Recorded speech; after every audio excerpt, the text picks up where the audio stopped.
জয়গুরু। এখন ইষ্ট প্রসঙ্গ করার জন্য আহ্বান জানাই শ্রদ্ধেয় অজয় কুমার ঘোষ দাদাকে। পরম প্রেমময় শ্রী শ্রী ঠাকুর পরমাধ্যায় জগজ্জন শ্রী বড়মা পরম পূজ্য শ্রী শ্রী বর্দা পরম পূজ্য আশ্রমের চরণে জানাই আমার আভূমিলুঠিত প্রণাম। পূজনীয় অবিন্দদা সহ ইষ্ট পরিবারের প্রতি প্রত্যেকের শ্রীচরণ পদকমলে জানাই আমার আভূমিলুঠিত প্রণাম। তৎসহ নামধান স্বস্তি যোগ্য পরিবারের উপস্থিত শ্রদ্ধেয় ঠাকুরের পূত পবিত্র পদ্মশ্রী কর্মীবৃন্দ, শ্রদ্ধেয় দাদা এবং ভক্তিশীলা মায়েদের যথাযোগ্য স্থানে প্রণাম ও আন্তরিক সশ্রদ্ধ অনন্ত জয়গুরু জানাই। প্রথমে আমি অকপটে স্বীকার করি, আমি কোনো বক্তা নাই, ভক্ত নাই, তবে প্রিয়জনকে ভালোবাসি, তাকে পেয়েছি, তাকে নিয়ে চলার চেষ্টা করি। সেই চলার মধ্যে থেকে যতটুকু তাকে ভালোবাসতে পেরেছি, তার অনুশাসনবাদ যতটুকু মেনে চলতে পেরেছি, সেটুকুই আপনাদের সাথে অতি সাদা মাঠা ভাষায় পরিবেশন করার প্রয়াসটুকু রাখবো। কিন্তু আমরা যখন যে কোনো জিনিস একটা শুরু করি, তার একটা ভিত লাগে আর কি। যেমন একটা বাড়ি করতে গেলে আমাদের পিলার প্রথমে দিতে হয়, মাটি খুঁড়তে হয়, পিলার দিতে হয়, ঢালাই করতে হয়, ইত্যাদি ইত্যাদি। ঠিক আমাদের সেই জীবনটাও ঠিক শুরু হয়েছে সেই প্রিয় পরমকে ধরার মধ্যে দিয়ে। এই যজন যাজন ইষ্টভীতি স্বস্তায়নে সদাচার আমরা প্রত্যেকে জানি, আর একই কথা আমরা প্রতিনিয়ত শুনছি, কারণ আমাদের বোধের জাগরণ ঘটার জন্য। তো যজনটা কি? যজনটা হচ্ছে নিজেকে আগে জানা, নিজেকে নীরব পরখ করা, নিজেকে বিশ্লেষণ করা, এবং সর্বোপরি সেই নিজেকে ঠাকুরত্ব বোধ জাগিয়ে তোলা। আমার যজনটা হচ্ছে এই যজনটা, আমি যেটা জানলাম সেটা পারিপার্শ্বিকের মধ্যে বিলিয়ে দিলাম বা চারিয়ে দিলাম, তাদের ইষ্ট ভাবনার রসদ যুগে দিলাম, ইষ্টমুখী করে তুললাম। এটা হচ্ছে যাজন। আর ইষ্টভীতি আমরা প্রত্যেকে জানি আমরা কেমন ভাবে ইষ্টভীতি করতে হয়, তবুও একটু বলতে হয়। অতি প্রত্যুষে উঠে যখন পাখি বাসা ছাড়বে না, সেই ব্রহ্ম মুহূর্তে আমরা নাম ধ্যান, পরবর্তীতে সেই ইষ্টার্ঘ নিবেদনের মধ্যে দিয়ে আমাদের জীবন শৈলীটা শুরু হয়। আমরা শ্রাদ্ধ হই, এই ইষ্টভীতি নিবেদনের পরে যে আমাদের নাটি সহ থানকুনি পাতা, সাদা অংশ সহ থানকুনি পাতা সেবন করতে হয়, জল খেতে হয়, এগুলো আমাদের নিত্যকর্ম। পরবর্তীতে 30 দিনের দিন সেই ইষ্টভীতি পাঠানোর পরে, ইষ্ট সকাশে পাঠানোর পরে দুজন ভৃতাভুজ্য রাখতে হয়, ভ্রাতৃভুজ্য দুজন গুরু ভাইকে, কমপক্ষে দুজন গুরু ভাইকে দেওয়া লাগে, এবং ভূতভুজ্য রাখতে হয়, অর্থাৎ পারিপার্শ্বিকের আপদে বিপদে কোনো দুস্থ পরিবারকে তার সহযোগিতা করার জন্য কিছু ভূতভুজ্য রাখতে হয়। এর মাধ্যমেই আমাদের ইষ্টভীতি পূর্ণতা প্রাপ্ত পাই। এই গেল আমাদের, এটা হচ্ছে বেসিক পয়েন্ট, এটা আমরা প্রত্যেকে জানি এবং প্রত্যেকে আমরা করছি। তাই আমরা তাই করার মধ্যে দিয়ে আস্তে আস্তে হয়ে উঠছি।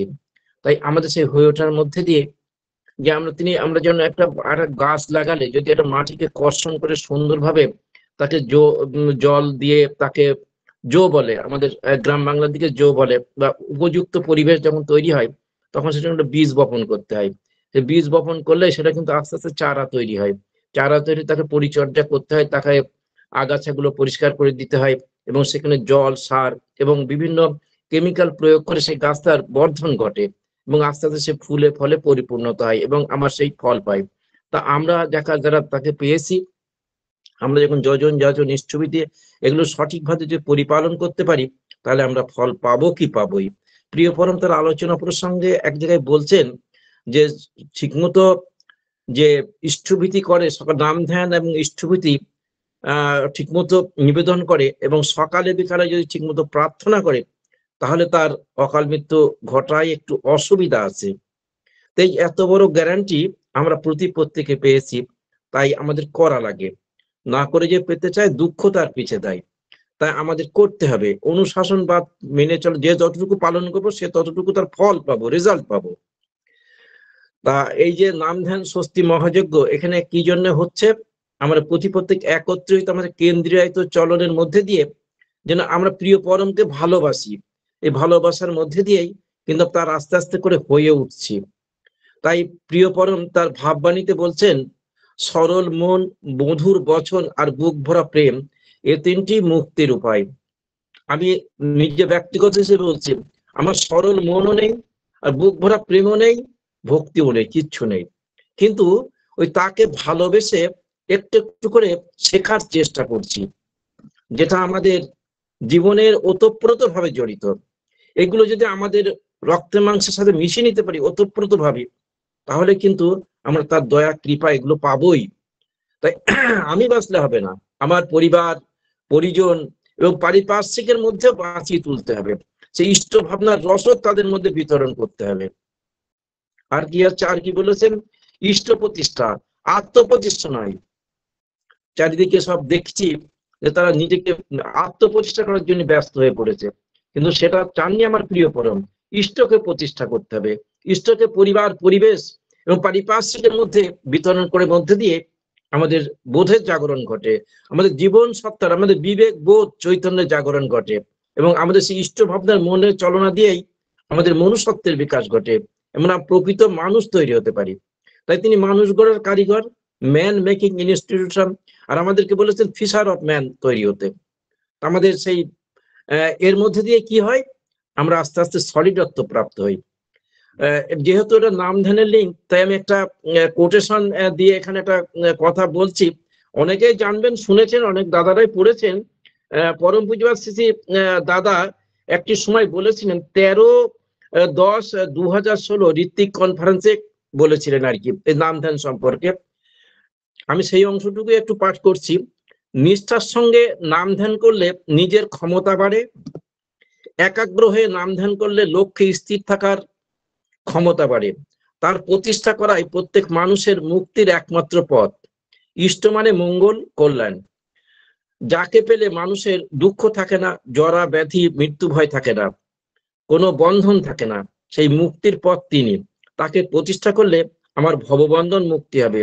যত ইষ্টপ্রাণ হই তত ইষ্ট স্বার্থ প্রতিষ্ঠা পরায়ণ হই, তত ঠাকুরের মানুষ হয়ে উঠি।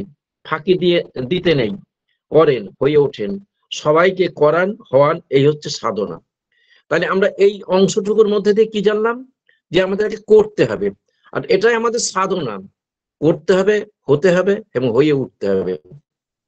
তাই তিনি এই যজন যজন ইষ্টিভূতির মধ্যে দিয়েই আমাদের জীবন চলার শুরু করে দিয়েছেন। আমাদের জীবনশৈলীটা কেমন হবে, আমাদের প্রাত্যহিক দৈনন্দিন জীবন কেমন আমরা চলবো, এর মধ্যে দিয়েই আমরা কিন্তু আস্তে আস্তে হয়ে উঠছি। তিনি তো দয়াময়, কৃপাময়, আমাদের প্রতি প্রত্যেকের মধ্যেই সে দয়া তিনি করে দেন। আমরা করে নিতে হবে, করে নিতে হবে তাকে ভালোবাসতে, তার অনুশাসন ভাগ মেলে চলার মধ্যে দিয়ে। তাই আমি দুটো একটা দয়ার কথা বলি, ছোট ঘটনা, যদিও এর আগে বলেছি, এই লিঙ্কেও বলেছি, অন্যান্য লিঙ্কেও বলি, আজকে আরেকটা তার সাথে সংযোজন করছি। এগুলো ঘটনাগুলো যখন মনে পড়ে তখন সেগুলো বলার চেষ্টা করি আর কি। তো তখন হয়তো সত্যি কথা বলতে ঠাকুরকে তো বুঝতাম না, ঠাকুরকে কেন এসছেন সত্যি কথা বুঝতাম না, যেটা মানে আমি অকপটে স্বীকার করি। তো 2010 সাল, 2010 সালে আমি তখন আমি সেদিনকে রবিবার, তো রবিবার করেই আমি সৎসঙ্গে যেতাম। তো আমি একটা আমার বাড়ির থেকে প্রায় 2 কিলোমিটার দূরে, 2 কিলোমিটার 2.5 কিলোমিটার দূরে একটা সৎসঙ্গ হচ্ছে। তো সেখানে যাব বলে প্রস্তুতি নিয়েছি, প্রার্থনার থেকে সৎসঙ্গ। তা আমি ওই সাইকেলে যাব, আর সবাই গেছে, টোটো অটোয় গেছে, ভ্যানে গেছে। তা আমি সাইকেলে যাচ্ছি, তো আমার সাথে আমার মানে আমার এক রিলেটিভ, আমার একটা ছোট, আমার এক ছেলে সম্পর্ক হয়, বাচ্চা আছে, ওকে নিয়ে আমি যাচ্ছি। তো যেতে যেতে ওই বাড়িটার প্রায় কাছাকাছি পৌঁছে গেছি। খানিকটা দূরে বাড়িটা দেখা যাচ্ছে দূরের থেকে, এবং একটা যেমন একটা রাস্তার উপর দিয়ে যাচ্ছি, সেই রাস্তাটা মানে দুই পাশে এমন খাদ, যে খাদটা মানে 20 ফুট মানে ডিপ। তো আমি সাইকেলে যাচ্ছি আর রাস্তাটা একটু এবড়ো খেবড়ো। তো আমি ওই আমার কিন্তু ওই যে আমি প্রার্থনা ধরবো, এটাই আমার মানে টার্গেট আর কি, যে আমি সঠিক সময় প্রার্থনায় যোগদান করব। তো যেতে যেতে কোনো কারণে আমার হাতটা একটু ঘুরে যায়, ঘুরে গিয়ে সেই 20 ফুট ডিপ গর্তের মধ্যে, অর্থাৎ ড্রেনের মধ্যে পড়ে যাই আমি। এবং আমার সাথে যে বাচ্চাটি ছিল তখন ওর 7-8 বছর বয়স। তো যাই হোক, সেও পড়ে গেল। সে পড়ে গিয়ে ওই রাস্তার ওপরেই পড়লো, আর আমি ওই গর্তের মধ্যে ওই সাইকেলটা চাপা পড়ে গেলাম। আমি তখন ওই নাম করছি, তো নাম করছি, তা ওই দূরের থেকে দেখা যাচ্ছে যে বাড়িতে সঙ্গ রয়েছে, সেই বাড়ির দুই একজন দাদারা দেখতে পাচ্ছেন যে ওই দাদা আসলো, দাদা গেল কোথায়। ওরা ছুটতে ছুটতে হঠাৎ করে এসছে, এসে মানে আমাকে ওরা দেখছে কোথায় গেল, মানে অত ডিপ একটা মানে ড্রেনের মধ্যে পড়ে গেছি, ড্রেনটায় জল নেই, তবু উপর থেকে দেখা যায় না ভালো করে, 20 ফুট বা 18 ফুট এরকম ডিপ। তো আমার সাইকেলটা আমার ঘাড়ের উপরে পড়েছে, আর আমি ওইখান থেকে ওঠার চেষ্টা করছি, ওই ড্রেন থেকে মানে ওঠার চেষ্টা করছি, কিন্তু আমি কিছুতেই পারছি না। কিন্তু আমি অনর্গল নাম করে যাচ্ছি। এই নামের মধ্যে দিয়ে হঠাৎ করে দেখি আমার দুজন গুরু ভাই ওরা ছুটতে ছুটতে এসছে, ছুটতে ছুটতে এসে ওরা মানে মানে কিংকর্ত বিমূঢ় হয়ে গেছে। তখন আমাকে হাত ধরে আস্তে আস্তে ওই সাইকেলটা তুললো, সাইকেলটা তুলে আস্তে আস্তে আমাকে উপরে তুলে নিয়ে আসলো। এবং দেখা গেল আমার বাম হাত, আমার ডান হাত এখন ইনঅ্যাক্টিভ, একসময় বাঁ হাতও ইনঅ্যাক্টিভ ছিল। তখন ওই সৎসঙ্গে কিন্তু আমি অ্যাটেন্ড করেছি, এবং পুরো সৎসঙ্গটাই আমি ওখানে ছিলাম, বসেই ছিলাম, হয়তো কিছু বলতেও পারিনি বা করতেও পারিনি, চুপচাপ বসে সৎসঙ্গটা শুনছিলাম। তো ওখান থেকে কিছু বরফ টরফ এনে লাগিয়ে দেওয়া হলো, কিন্তু আমার তো সে মানছে না, আমি তো ভালোই মানে আঘাত পেয়েছি। তো হাতে হাতে ফুলে গেল, বাঁ হাতের কনুইয়ের নিচে এখান দিয়ে খানিকটা, কনুইয়ের ওপরে এখানে ভেঙে গেল, সমস্ত নার্ভ গুলো ইনঅ্যাক্টিভ হয়ে সব ছিঁড়ে গেছে। তার কিছুক্ষণ সৎসঙ্গ শেষ হওয়ার পরে আমি আর প্রসাদ দিল না, বাড়ির মানুষকে বলে আসলাম। তো একটা ভ্যান ঠিক করে দিল, আমি ওখান থেকে আরেকজনকে সাথে করে নিয়ে আমি সরাসরি ডাক্তারের কাছে আসলাম। এবং ডাক্তার আপনারা বললে মানে বিশ্বাস করবেন না যে তিনি কিন্তু হোমিওপ্যাথি ডাক্তার, নট কোনো সাজেশন মানে সার্জেন বা অন্য কোনো অর্থোপেডিক্স বা এরকম কিছু না। তো সেখানে গেলাম ওই ভ্যানে করে, যাওয়ার পরে উনি সাথে সাথে দেখলেন, দেখে ওষুধ টষুধ দিলেন, দিয়ে বলছে দাদা আপনার এই তো এক্স রে করতে হবে। তো সাথে সাথেই আমি ওই ভ্যানটা করেই আবার এক্স রে দোকানে গেলাম, বেশ খানিকটা দূর, সেখানে প্রায় 1/2 কিলোমিটার দূরে। সেখানে গিয়ে এক্স রে করে বলে এক্স রে রিপোর্টটা এক্ষুনি বলুন, যে ডাক্তারবাবু এখনই চেয়েছে এক্স রে রিপোর্টটা। তো আমি ওই আধ ঘন্টা ওখানে ওয়েট করে আমার যন্ত্রণায় আমি মানে কাতর হয়ে যাচ্ছি। তো আসলাম, রিপোর্টটা নিয়ে সাথে সাথে প্লেটটা নিয়ে আসলাম, রিপোর্ট তো দিল না, রিপোর্টটা পরে দেবে। প্লেট নিয়ে আসলাম ডাক্তারবাবুর কাছে। ডাক্তারবাবু দেখে বললেন যে আপনার এই সমস্ত নার্ভ গুলো ছিঁড়ে গেছে, বাম হাতের যে নার্ভ গুলো একটাও অ্যাক্টিভ নেই, মানে কনুইয়ের নিচের থেকে আর কি। তো আমি তখন কি করব, আর আমি একটু সত্যি কথা বলতে অ্যালোপ্যাথিকে আমি একটা খুব একটা অ্যালোপ্যাথিকে খুব একটা মানে এলার্জি আর কি। তা আমি বললাম কি হবে দাদা, মানে আমাদের উনি হচ্ছে আমাদের ঋত্বিক দেবতার ছেলে, উনি ওই পেশায় ডাক্তার।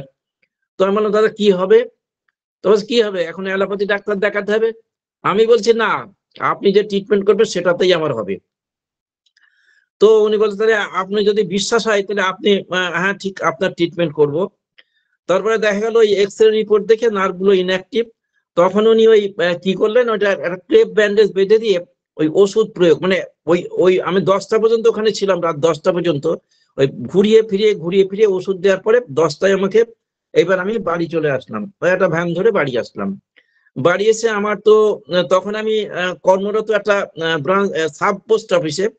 তো সেখানে আমি ক্যাশিয়ারের কাজ করি, আমাদের আমাদের ডিপার্টমেন্টের ভাষায় বলে ট্রেজারার। তো আমার একটা চাবি থাকে, ক্যাশের চাবি, জয়েন্ট কাস্টডি, আমার কাছেও একটা থাকে, আর আমার যে সুপারভাইজার তার কাছেও একটা থাকে। তো যাই হোক, আমি অফিসে যাব, কি করে যাব, বাঁ হাতে আমার তো গলায় ঝুলানো, হ্যাঁ, বাঁ হাত গলায় ঝুলানো রয়েছে। সেই অবস্থায় আমাকে যেতে হবে বাসে, ট্রেন থেকে অটো, অটো থেকে বাসে যেতে হবে। তা এত দূর জার্নি কি করে করব। পরমপিতার অশেষ দয়ায় একটা বাস ডাইরেক্ট চলতো, সেই বাসটায় নেমে আমার অফিসে বেশ 1.5 কিলোমিটার হেঁটে যেতে হয়, সেখানে কোনো যানবাহন নেই, পাড়ার ভিতর দিয়ে যেতে হয়।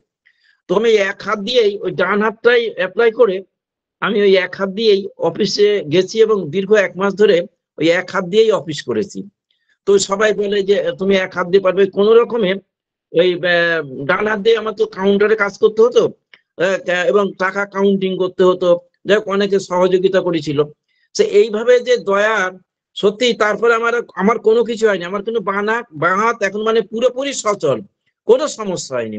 এই তাকে ভালোবাসাই আমার যে লক্ষ্য ছিল, আমি ওই সৎসঙ্গে যাব, আমি প্রিয় পর্বের অনুষ্ঠানে যাব, এটাই কিন্তু তার দয়া।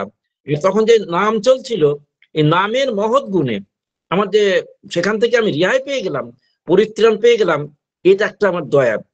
এরকম ঘটনা অহরহ ঘটেছে, কারণ তখন অতটা অনুভব করতে পারিনি যে তিনি কে। সত্যি একদম বাস্তব কথা বলছি। আমি যে যত দিন যাচ্ছে ততদিন তাকে অ্যানালিসিস করতে পারছি যে তিনি কে। তখন শুধু ভাবি যে আরো যদি আঁকড়ে ধরতাম, ফাঁক ফোকর যেখানে ছিল সেগুলোকে যদি আরো একটু ঠিকভাবে পালন করতাম, তাহলে কিন্তু আর একটু হয়ে উঠতাম।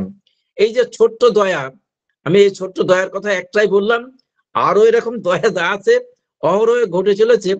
তাই বিপাক পথে হাত ধরে যে চলার কায়দা জানিয়ে দেন, তাকে জানিস গুরু বলে, অভয় পথে সেই তো নেয়। তাই প্রিয় পরম বলেছেন না, সদ্গুরু শরণাপন্ন হও আর সৎটা মনন করো আর সৎসঙ্গের আশ্রয় গ্রহণ করো। আমি নিশ্চয় করে বলছি তোমার উন্নয়নের জন্য আর ভাবতে হবে না। আমরা সেই সদ্গুরুকে পেয়েছি, তাকে স্মরণে ময়নে স্বপনে নিশি জাগরণে তাকে স্মরণ মননে চলবো, তার নাম ধ্যান পরায়ণ হয়ে চলবো, যজন যাজন ইষ্টবৃত্তি এগুলো সঠিকভাবে পরিপালন করব। এবং বর্তমানে যে কর্মযজ্ঞ চলছে, সেই কর্মযজ্ঞ আমি ব্যক্তিগত হিসেবে মনে করি এই কর্মযজ্ঞটা হচ্ছে ওই ডাইরেক্ট এন্ড ফিজিক্যাল। আমরা ডাইরেক্ট সেগুলো ডাইরেক্ট, আমরা ফিজিক্যালি আমরা প্রত্যেকটা পরিবারের পাশে যাব, মানুষের বাড়ি যাব, তাদের সাথে একটা বান্ধবতা তৈরি করব, তাদের মধ্যে একটা আদান প্রদানের মধ্যে দিয়ে আমরা তার ইষ্টমুখী ভাবনার একটা রসদ আমাদেরকে পরিবেশন করব।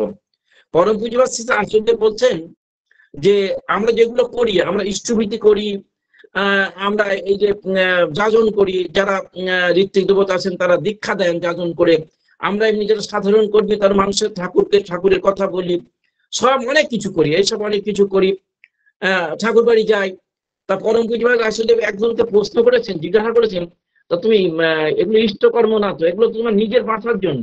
তাহলে আমরা ইষ্টভীতি করি, আমি বাঁচবো, আমার পরিবার বাঁচবে, আমার পারিপার্শ্বিক বাঁচবে, আমার পরিজনরা বাঁচবে, সেজন্য আমরা নিজের স্বার্থে করি, কিন্তু আমি ইষ্ট কাজ কতটুকু করলাম। তারা এইভাবে প্রশ্ন করে যাচ্ছেন।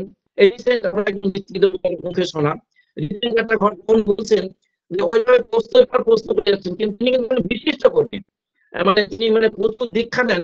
নামটা আমি এইভাবে বুঝছি না, সবাই ছিলেন, ভারতবর্ষের সমস্ত তাকে চেনেন। তো উনি একটা পর একটা বলে ইষ্টকর্ম করি, দীক্ষা দিই, নাম ধ্যান করি, মানুষের সাথে মানুষের বাড়ি যাই, তাদের খোঁজ খবর নিই, ইত্যাদি ইত্যাদি।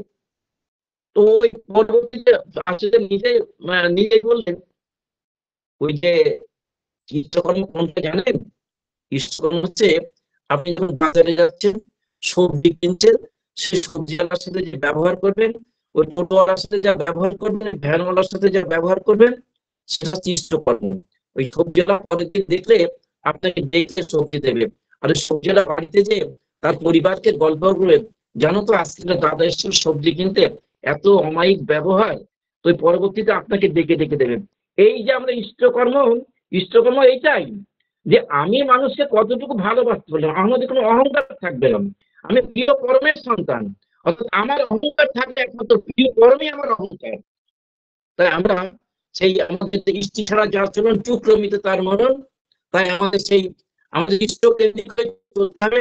আর মানুষ এমন টাকা পর যত পারিস মানুষ ধর, এই যে বাণীগুলো, প্রত্যেকটা বাণী যদি আমরা একটু নেতি করে জানি বা জানার চেষ্টা করি এবং সেটাকে যদি ইমপ্লিমেন্ট করি, আমার নিজের জীবনের মধ্যে যদি ইমপ্লিমেন্ট করি, সত্যি তো মানুষ আপন টাকা পর, আমার পকেটে টাকা আছে কিন্তু আমার, আর এক দাদার কাছে পকেটে টাকা আছে তখন তার, তাহলে আমার তো আপন একমাত্র মানুষ।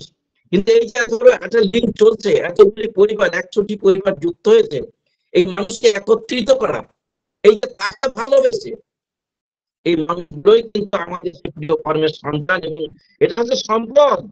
আপনি যে কোনো অবস্থায় যদি আমরা সেই প্রিয় কর্মের ভাবে ভাবিত করে তুলতে পারি, পরিবারের মধ্যে চালিয়ে দিতে পারি, ইষ্ট কথা ইষ্টমুখী চলার মধ্যে দিয়ে যেন আমরা তার হয়ে উঠি।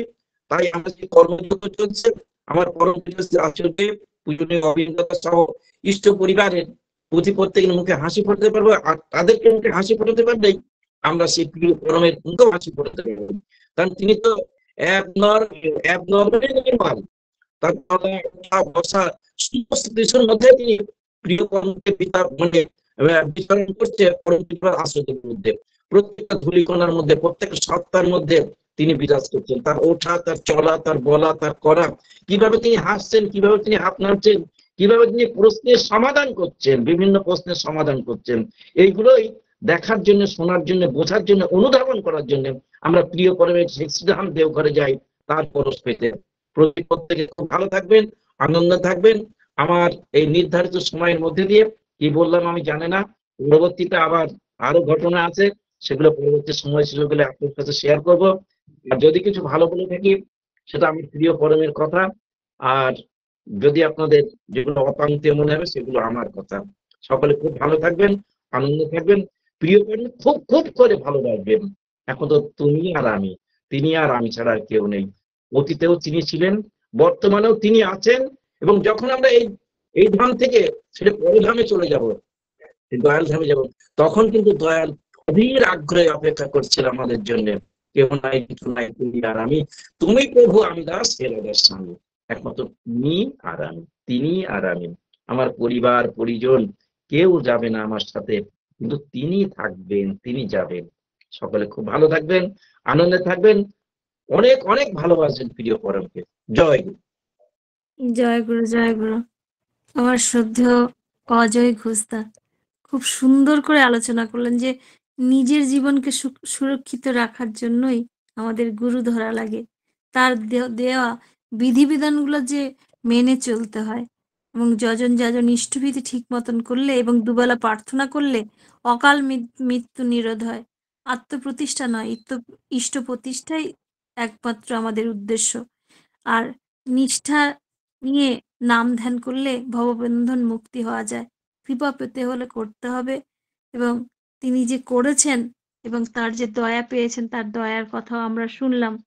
আসলে গুরু আমাদের বিপাক পথে তিনি আমাদের হাত ধরে পথ দেখিয়ে দেন। খুব সুন্দর করে দাদা আলোচনা করছিলেন, থামাতে বাধ্য হলাম, সময় নির্ধারিত দিয়েছিলাম তা উনিও থেমে গেলেন। আর আবারও একদিন শুনবো এই আশায় থাকলাম। পরমপিতা রাঙা রাতুল চরণে আপনার সার্বিক মঙ্গল প্রার্থনা করি।